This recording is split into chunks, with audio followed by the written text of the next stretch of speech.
curiosity and exploration. Rahul was a bright and cheerful 8-year-old boy who longed for his parents' attention. His father, Mr. Mehta, was a successful businessman. And his mother, Mrs. Mehta, was a doctor. Both were always busy with work, meetings, and responsibilities, leaving little time for their son. Every evening, Rahul would wait eagerly for his parents to come home, hoping to share his day with them. But each time, he was met with the same response. "Not now, Rahul, we are busy." On weekends, he wished for a fun family outing, but his parents would say, "Maybe next time, son." One day, Rahul's school organized a special Parents' Day event. Excited, he ran home with the invitation, hoping his parents would finally spend time with him. But once again, he heard, "We have an important meeting that day, Rahul. We'll make it up to you." Heartbroken, Rahul didn't say anything.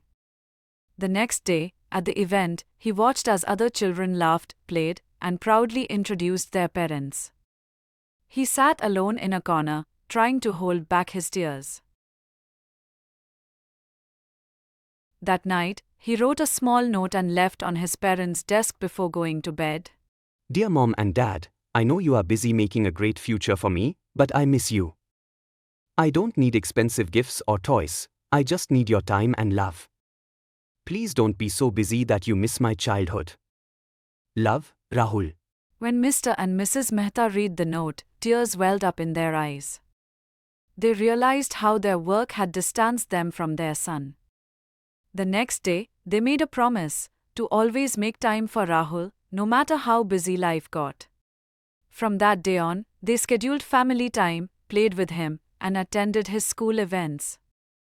Rahul was happier than ever, not because of gifts but because he finally had what he needed the most, his parents' love and attention. Moral: no success or wealth can replace the time and love parents give to their children. Childhood doesn't wait, make time before it's too late. Please do like, share and subscribe to my channel.